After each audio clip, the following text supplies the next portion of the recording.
اعوذ باللہ من الشیطان اللعین الرجیم، بسم اللہ الرحمن الرحیم۔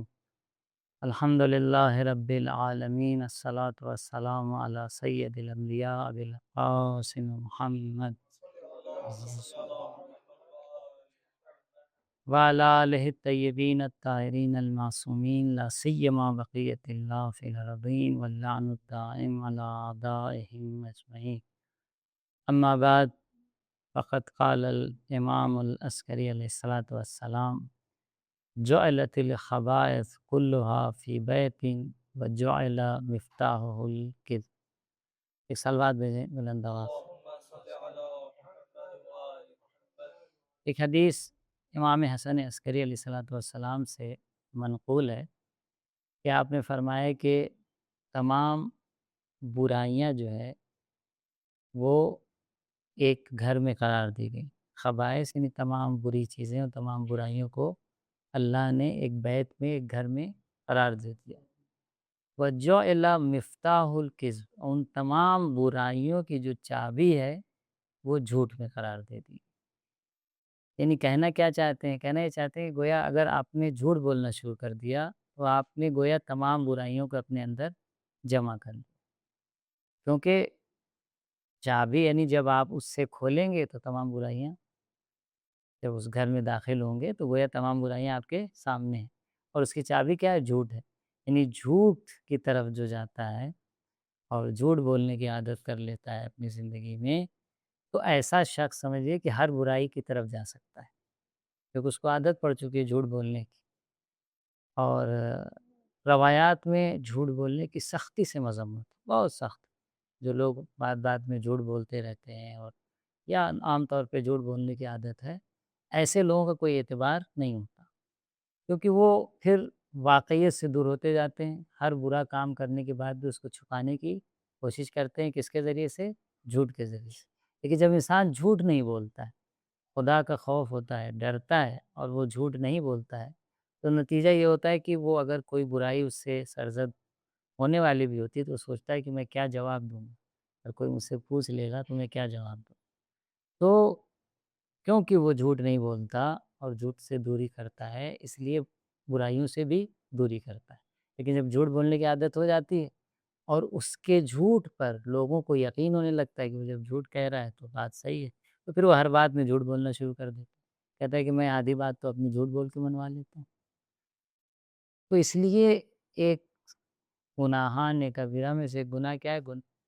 کذب ہے، جھوٹ ہے۔ روایات میں اس کی سختی سے مذمت ہوئی ہے، بلکہ روایت میں ایسے شخص کے ساتھ دوستی کرنے، ایسے شخص کے ساتھ رہنے سے بھی منع کیا گیا ہے کہ جو جھوٹ بولتا ہے، البتہ زیادہ جھوٹ بولتا ہے۔ وہ جس کے ساتھ منع کیا گیا ہے وہ تعبیر جو روایت میں آئی، یا کہ وہ مصاحبۃ الکذاب، جو بہت زیادہ جھوٹ بولتا ہے۔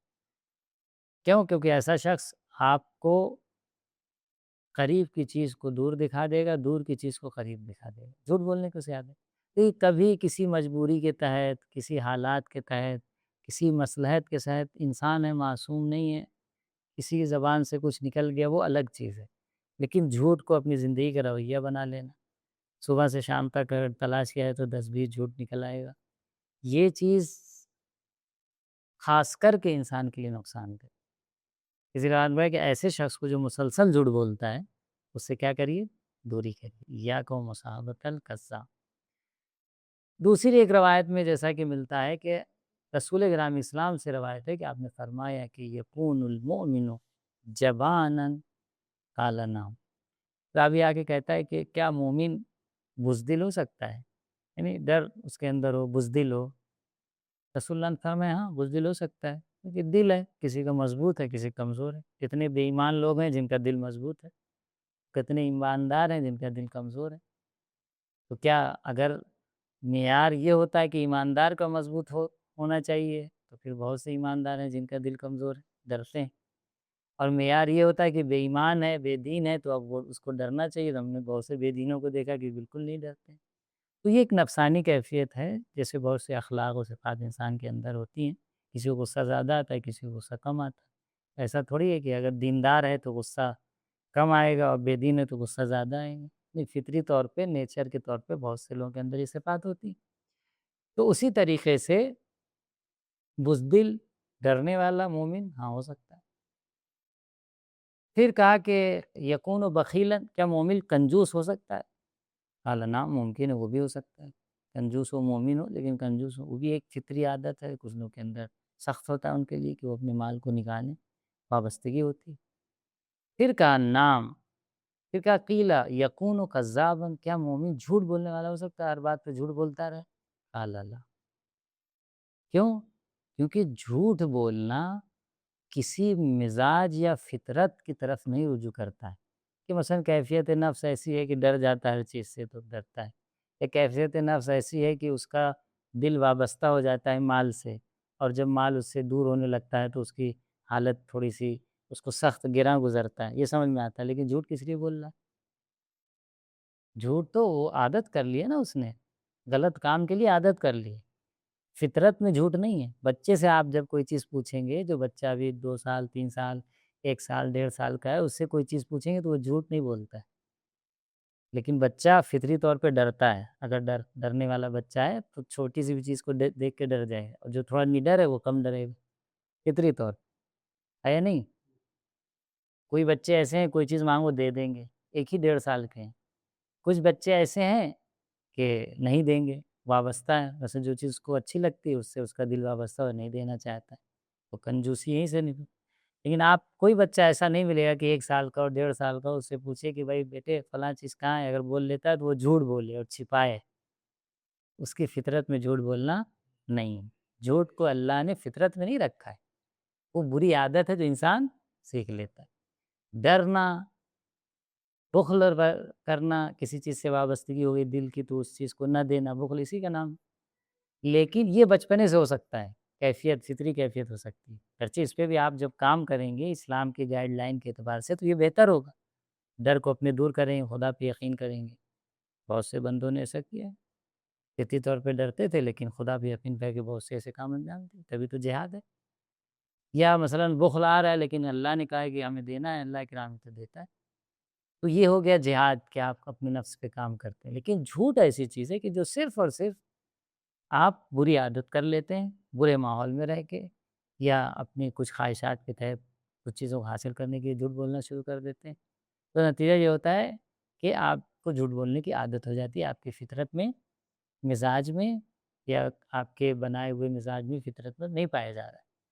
تو اسی لیے کہا مومن بزدل ہو سکتا ہے، مومن بخیل ہو سکتا ہے، لیکن مومن جھوٹ بولنے والا نہیں ہو سکتا، کذاب نہیں ہو سکتا، یعنی جو شخص مسلسل جھوٹ بولتا ہے۔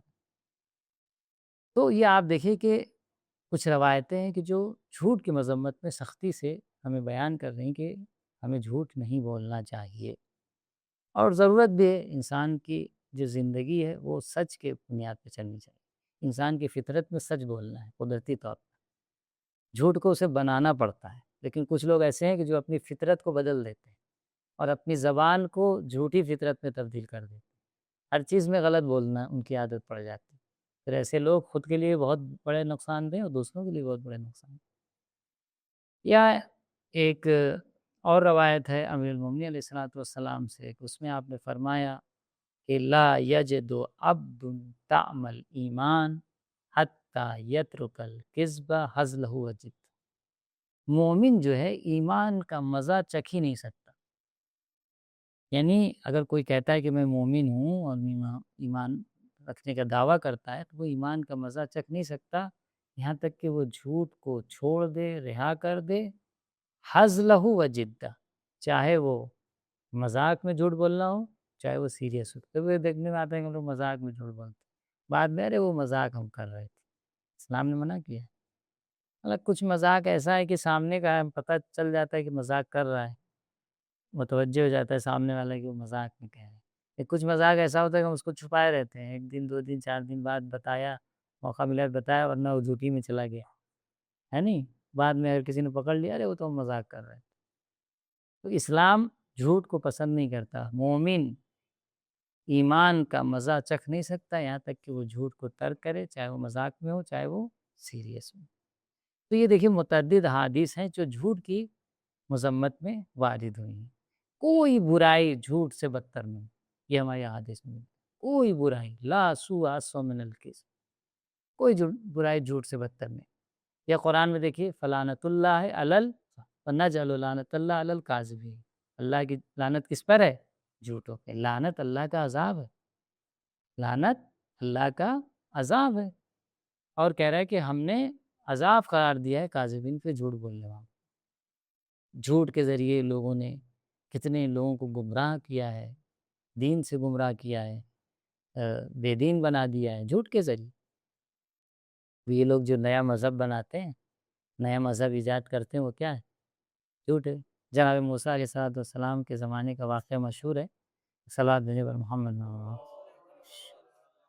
کہ ایک شخص تھا، وہ بہت عبادت کیا کرتا تھا اور عبادت کرتا تھا، عابد تھا. اب عابد اور عالم میں فرق تو پتہ ہی ہے. عابد جلدی بہکاوے میں آ جاتا ہے، عالم جلدی بہکانے میں نہیں آتا. اسی لیے کہا گیا کہ عابد کی 70 رکعت نماز اور عالم کی 2 رکعت نماز برابر. عالم 2 رکعت نماز پڑھے اور عابد 70 رکعت نماز پڑھے برابر. کیوں؟ کیونکہ عالم معرفت کے ساتھ پڑھتا ہے اور عابد معرفت کے بغیر پڑھتا ہے. تو عابد کے پاس شیطان زیادہ جاتے تھے. عالم پتہ ہے کہ پتہ چل جائے گا ہمیں کہ ہم بہکانے آئے ہیں، لیکن عابد جو ہوتے تھے وہ دھوکہ کھا جاتے تھے. تو شیطان آیا، دیکھا کہ یہ عبادت کر رہا ہے. اس سے کہا کہ تم جو ہے عبادت اتنی کرتے جا رہے ہو، یہ بتاؤ تمہاری کوئی حاجت ہے؟ کہا کیا حاجت ہے؟ کہا تم بھی کچھ بڑے بنو، جیسے موسیٰ پیغمبر ہیں، لوگ آئیں تمہارے پاس، ہاں کچھ تمہاری خدمت کریں، موقع ملے، شہرت ہو، عزت ہو. کیا یہاں گفے میں پڑے ہوئے ہو، عبادت کر رہے ہو؟ کہا وہ کیسے ہو سکتا ہے؟ خواہش ہے؟ کہاں خواہش تھا. کہا بہت آسان کام ہے. کیا کریں؟ کچھ نہیں، ایک مذہب ایجاد کر دو، ایک نیا مذہب بنا دو، ابھی دیکھو لوگ کیسا ٹوٹیں گے تمہارے پاس. کہاں کا بہت آسان راستہ ہے، کوئی محنت کرنے کی ضرورت نہیں، پیسہ بھی آئے گا، سب کچھ آ جائے گا. ایک نیا مذہب ایجاد کر دو. ٹھیک. عابد کے پاس کوئی نہ کوئی تو آتے ہی رہتے تھے لوگ. آتے تھے بھائی کوئی مشکل ہے، دعا کم از کم دعا کروانے تو لوگ آ ہی جاتے تھے عابد کے پاس. جیسے ہمارے دور میں لوگ مسجدوں کے باہر آتے تھے، بھائی دعا کر دیجیے، پھونک دیجیے. اب تو وہ بھی کم ہو گیا ہے. تو عابد کے پاس آتے رہتے. تو جب عابد پاس آئے تو انہوں نے اپنا کچھ نیا نسخے شروع کر دی اور نیا مذہب بنانا شروع کر دیا. آہستہ آہستہ لوگ جڑتے گئے، جڑتے اور عابد مشہور ہو گئے. وہ نیا مذہب پھیلا دیا. اب جب باقاعدہ طور پر بن گئے بہت بڑے رئیس سرپرست، اور لوگ آؤ بھگا تو لوگ آ رہے ہیں جا رہے ہیں، پیسہ و مال و دنیا و سب فراہم تھے. عابد سال میں عبادت کیا تو ایک دن احساس ہوا کہ میں نے یہ کیا غلط نہیں کرنا چاہیے. انسان ہے، کبھی کبھی پشیمان ہوتا ہے. کچھ لوگوں کے اندر وہ بھی ہوتا ہے، وہ کیفیت ہوتی ہے کہ غلط کرنے کے بعد پشیمان ہوتے ہیں، اور اچھی چیز ہے. اللہ توبہ کرنے والوں کو پسند کرتا ہے. بہر صورت ایک دن اسے احساس ہو کہ میں نے غلط کیا، وہی زندگی اچھی تھی. یہ دنیا کے زرق و برق نے ہمیں دھوکہ دے دیا. دنیا کا زرق و برق دھوکہ دیتا ہے انسان کو. جب تک انسان کے پاس نہیں، سوچتا ہے کہ کیسے اس کو حاصل کرے. جب حاصل ہو جاتا ہے او یہی تھا، ہم سمجھ رہے تھے کہ کیا ہے. ہوتا ہے جو چیز انسان کے پاس نہیں ہوتی اس کی تکلیف زیادہ ہوتی، لیکن وہی چیز جب آ جاتی ہے اس کی خوشی اتنی نہیں ہوتی. جب نہیں ہوتی سوچتا ہے کیا چیز ہے، اس کو حاصل کر لو تو ہم کہاں پہنچ جائیں گے. تو ایسے ہی ہے، جب اس کو مل گئی تو دیکھا کہ کچھ خاص نہیں ہے. سالوں اپنا کیا، دل بھر گیا. اب کہہ رہے تو اب توبہ کرنا چاہتے ہیں. ٹھیک ہے، اب کیا کریں؟ اب تو شیطان تو اپنا کام کر کے چلا گیا، اب تھوڑی وہ آئے گا توبہ کروانے. کیا کریں؟ تو سوچا کہ جو ہمارے زمانے کے نبی ہیں، خدا کے پیغمبر ہیں، ان کے پاس جاتے ہیں، دیکھتے ہیں. نبی کے پاس آئے اور آنے کے بعد جناب موسیٰ کے پاس پیغام بھیجا کہ وہ عابد نے جو مذہب ایجاد کیا تھا، نیا مذہب رائج کیا تھا، وہ توبہ کرنا چاہے. تو جناب موسیٰ سے جب کہا تو موسیٰ نے کہا ٹھیک ہے، ہم خدا سے کوہ طور پہ اپنا بات کریں گے، تمہاری بات کو رکھیں گے، کیا ہوتا ہے. اب جناب موسیٰ نے پیغام بھیجا کہ بھائی یہ بندہ ہے اور اس نے نیا مذہب ایجاد کیا. اور تو ادھر سے جواب یہ آیا کہ جب تک تم ان تمام لوگوں کو جن کو گمراہ کیا ہے ہدایت کے راستے پہ پھر سے نہیں لاتے ہو، تب تک تمہاری توبہ قبول نہیں. اب یہ جو گمراہ ہوئے تھے، جس تعداد میں بھی رہے ہوں، 100 200 1000 جو بھی رہے ہوں، 1000 2000، اب یہ لوگ جب نیا مذہب بنایا تو بہت استقبال ہوا. اب یہی عابد ہے، اس نے کہا ٹھیک ہے بھائی، ہم سب کو بلاتے ہیں، کہتے ہیں بھائی یہ سب ہم نے جو کیا غلط کیا ہے اور جھوٹ بولا ہے، اور ہم کو مقام و منصب اور عہدے کے لیے ہم نے جو ہے ان تمام چیزوں کی اور دنیا اور مال و منال کے لیے ہم نے یہ کام کیا۔ تو بہر صورت جب ایسا ہوا تو نتیجہ یہ ہوا کہ اب یہ لوگوں کو بلاتے ہیں، اب بلانے کے بعد کہتے ہیں کہ مجھ سے غلط ہوا اور میں نے جو نیا مذہب جو ایجاد کیا ہے وہ غلط کام کیا ہے، میں نے جھوٹ بولا اور غلط کام کیا۔ تو ایسا کریے کہ آپ لوگ پھر سے اسی مذہب پہ جناب موسیٰ کے دین پہ پلٹ جائیے۔ اب پبلک کیا کہتی؟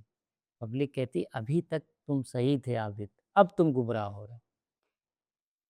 اب دیکھیے لوگوں کو نیا مذہب کتنا پسند آتا ہے کہ وہی عابد جب نیا مذہب بنا رہا تھا تب لوگوں نے استقبال کیا، پسند کیا۔ اب جب وہ توبہ کرنا چاہتا ہے تو ابھی تک عابد کو بہکایا تھا، پبلک کو ہی بہکایا تھا۔ اب جو ہے شیطان پبلک کو پھر بہکا رہا ہے، عابد کو تو نہیں بہکا سکتا کیونکہ وہ تو توبہ کرنے آ گیا ہے۔ اب پبلک کو بہکا رہا ہے کہ تم نے جو پہلے مذہب پیش کیا تھا وہی مذہب صحیح ہے، ابھی تم گمراہ ہو گئے۔ یہ ہوتا ہے کہ جھوٹ سے کتنے نقصانات ہیں، نئے نئے مذہب، نئے نئے دین، یہ منافقین جس کی قرآن نے مذمت کیا ہے، جن کی منافقت کی بنیاد پر نئے نئے مذہب ایجاد ہوئے۔ آپ دیکھیے جو رسول اللہ کے بعد مولانا کا آغاز کیا گیا، یہ سب کیا تھا؟ اور ایسے ہی بہت سے جو مذہب ایجاد ہوئے دنیا، کچھ لوگ آئے جو اللہ کی طرف سے بھیجے نہیں گئے تھے، اللہ کے نمائندے نہیں تھے اور نبی نہیں تھے، امام نہیں تھے، انہوں نے آ کے لوگوں کو نیا دین بتانا شروع کر دیا، نیا مذہب بتایا۔ جو نیا مذہب جو مذہب آیا تھا اس میں تبدیلیاں لانی شروع کر دی۔ تبدیلی کیسے آئے گی؟ جب جھوٹ بولیں گے تبھی تو آئے گی، اپنے مفاد کے لیے، اپنے فائدے کے لیے۔ تو جھوٹ ہر برائی کا جڑ ہے اور اسلام نے اس کی سختی سے مذمت کیا ہے۔ تو ہمیں چاہیے کہ اپنے معاشرے میں، اپنے سماج میں اگر دیکھتے ہیں کوئی جھوٹ بول رہا ہے گھر میں، فیملی میں، تو اس کو سختی سے منع کریں، کیونکہ اس سے ہمارا اعتبار ختم ہو جاتا ہے، اس سے ہماری لائف پہ اثر پڑتا ہے اور ہم کسی کے نزدیک پھر عزیز نہیں رہ سکتے، عزت نہیں حاصل کر سکتے۔ جو آدمی مسلسل ہر بات پہ جھوٹ بول رہا ہے، دن میں 10-20 جھوٹ بولے جا رہا ہے، اس کی کیا ویلیو؟ اور بری عادت ہے، جب پڑ جائے گی، خوف خدا نہیں ہوگا تو پھر انسان اس میں غرق ہوتا جاتا ہے۔ تو ضرورت ہے کہ ہم ایسی برائیوں سے جو ہمارے سماج میں رائج ہوتی جا رہی ہیں، جبکہ گناہ ہے، سخت گناہ ہے، گناہ کبیرہ میں اللہ کی لعنت ہے، عذاب ہے، ایسی برائیوں سے سختی سے پرہیز کریں اور دوری برتیں، کیونکہ اگر ہم نہیں یہ کام کرتے ہیں تو اس کا اثر ہمارے بچوں پہ ہوتا ہے، ہمارے معاشرے پہ ہوتا ہے۔ آپ جھوٹ بول رہے ہیں، آپ کے بچہ بھی جب دیکھا کہ ہمارے ماں باپ ہر ٹائم جھوٹ بولتے ہیں تو وہ بھی جھوٹ بولے، بالکل بولے گا، کیونکہ وہ اس کی فطرت میں نہیں ہے لیکن عادت میں شامل ہو جائے گی۔ فطرت میں نہیں ہے نا، ڈرنا فطرت ہو سکتی ہے، کنجوسی کرنا فطرت ہو سکتی ہے، لیکن جھوٹ بولنا فطرت مزاج نہیں ہے اس کا، اس کے اندر سے ایسی کوئی کیفیت نہیں کہ جو اس کو دعوت دے۔ لیکن جب وہ مسلسل دیکھے گا کہ گھر میں جھوٹ بولا جا رہا ہے، بڑا بھائی جھوٹ بول رہا ہے، ماں باپ جھوٹ بول رہے ہیں، تو اس کے اندر وہ عادت پڑتی جائے گی۔ اس سے ضرورت ہے کہ معاشرے کو اس برائی کی طرف متوجہ کیا جائے۔ کچھ سامنے کی برائیاں ہیں جس کی طرف متوجہ ہی نہیں کرتے اور متوجہ کرتے بھی نہیں دوسروں کو۔ ہم تو بس وہ جو بڑے بڑے گناہ ہیں جس پہ سماج کی عزت لٹ جائے، کسی کا مال لٹ جائے، کسی کی آبرو لٹ جائے، وہاں اس کو ہم گناہ سمجھتے ہیں۔ اگر وہ کسی نے کر دیا تو بہت بڑا گناہ کیا ہے نا، کسی دوسرے کا حق اس حوالے سے، لیکن مسلسل جھوٹ بول رہے ہیں کوئی بات، یہ سب بھی گناہ ہے اور ان چیزوں سے بھی پرہیز کرنے کی سخت اور سخت ضرورت ہے۔ تو آئیے، کیونکہ یہ جو جلسات ہیں دینی، جو پروگرامس ہم کلاسیں کر رہے ہیں، اپنے لیکچر رکھ رہے ہیں، ان کا مقصد یہی ہے کہ جو دین کی اہم تعلیمات ہیں ان کو لوگوں تک پہنچایا جائے۔ لوگ سیکھنا چاہتے ہیں، ہمارا جوان سیکھنا چاہتا ہے، مومنین سیکھنا چاہتے ہیں، لیکن کوئی ایسا پلیٹ فارم نہیں یا کوئی ایسی جگہ نہیں کہ جس جہاں سے ہم مومنین کو میسیج دے سکیں۔ ممبر کے بھی کیا حالات ہیں کہ وہاں پہ بھی ایک خاص نظام بنا ہوا ہے، سامعین اور خطیب دونوں چیز، جو خاص کر کے سامعین، خطیب تو بھی سامعین پہ ہی چلتا ہے، سامعین جو پسند کریں گے وہی چیز بیان کی جائے گی، اگر نہیں پسند کریں گے تو پھر وعدہ کینسل ہو جائے گا۔ واضح سی بات ہے بھائی، اگر ہم نے مجلس پڑھی اور لوگوں کو پسند نہیں آئی گرچہ ہم نے دینی معیار کے اعتبار سے بہت اچھی باتیں پڑھی، لیکن لوگوں کو پسند نہیں آئی۔ تو بتائیے کیا ان کو وعدہ پھر ملے گا؟ نہیں ملے گا۔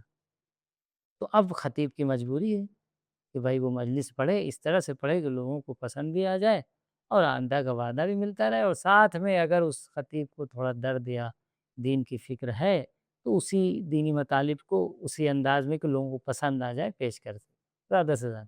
لیکن لوگوں کی پسند پہلا معیار ہوتی ہے، اگر لوگ پسند نہیں کریں گے تو وہ خطیب ہی نہیں رہ جائے۔ پھر جب کوئی سننے ہی کو نہیں تیار ہے تو وہ کتنی حدیثیں بیان کرے، کتنی آیتیں بیان کریں، کتنی روایتیں سننا ہو، کتنا علم حاصل کیا، اور جب کوئی سننے کو تیار ہو تو وہاں کیونکہ وہ لفافے والا معاملہ ہے، دعوت والا معاملہ ہے، اور ایسا تو ہے نہیں کہ فری میں ہوگا، وہ بھی ضرورت ہے، بہر صورت عالم ہے، خطیب ہے، خدمت کر رہا ہے، اس کو بھی اس کی بھی ضروریات ہیں، لیکن محور کیونکہ یہ بن چکا ہے، اس لیے ممبر سے ہر چیز کو ہم بیان نہیں کر سکتے، اور ایک دو دفعہ بیان کریں گے تیسری دفعہ ہمیں دعوت ہی نہیں دی جائے۔ تو اب یہ مطالب جو دین کے ہیں یہ لوگوں تک پہنچنا چاہیے، نہیں پہنچنا چاہیے، ضرورت ہے لیکچر کے ذریعے، کلاسوں کے ذریعے۔ آج کل ماشاءاللہ سوشل میڈیا کا زمانہ ہے، تو سوشل میڈیا کے ذریعے اہل بیت کا پیغام، احادیث، فرمائشات ہم لوگوں تک پہنچانے کی کوشش کریں۔ یہ صرف عالم نہیں بلکہ ہم سب کی ذمہ داری ہے۔ کنتم خیر امت اخرجت للناس، تم بہترین امت ہو جو لوگوں کے لیے بھیجے گئے ہو، تامرون بالمعروف وتنہون عن المنکر، امر بالمعروف کرتے ہو اور نہی از منکر کرتے ہو۔ تو ضرورت ہے انشاءاللہ ان مطالب و ان مفاہیم کی طرف متوجہ ہوں اور لوگوں کو اس طرف دعوت دیں۔ پروردگار سے دعا ہے کہ ہم سب کو دین کے راستے پہ چلنے کی توفیق عطا فرمائے۔